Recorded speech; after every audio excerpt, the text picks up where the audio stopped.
കേരളത്തിൽ ഇന്ന് ഒരു പവൻ സ്വർണത്തിന് 57,120 രൂപയാണ് വില. അതായത് ഡിസംബർ മാസം 5-ാം തീയതിയിലെ വിലയാണ് പറയുന്നത്. 80 രൂപ മാത്രമാണ് വർദ്ധിച്ചിട്ടുള്ളത്. ഗ്രാമിന് 10 രൂപ കൂടി 7,140 രൂപയായിട്ടുണ്ട്. 18 കാരറ്റ് സ്വർണം ഗ്രാമിന് 5 രൂപ വർദ്ധിച്ച 5,895 രൂപയിലും എത്തിയിട്ടുണ്ട്.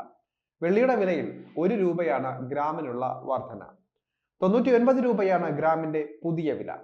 ആഗോള വിപണിയിൽ സ്വർണം ഔൺസിന് $2,648 ഇന്നത്തെ വിലയായിട്ട് പറയുന്നത്. ഇന്ത്യൻ രൂപ ഇനിയും ഇടിയുമെന്ന സൂചനയാണ് വന്നുകൊണ്ടിരിക്കുന്നത്.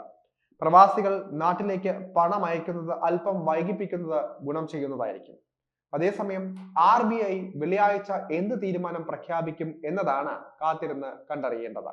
പലിശ നിരക്കിൽ മാറ്റം വരുത്തി വിപണി നിയന്ത്രിക്കാൻ RBI ശ്രമിക്കുമോ അതോ പഴയ പലിശ നിരക്ക് തുടരുമോ എന്ന് വെള്ളിയാഴ്ച 10 മണിയോടെ അറിയാൻ സാധിക്കും.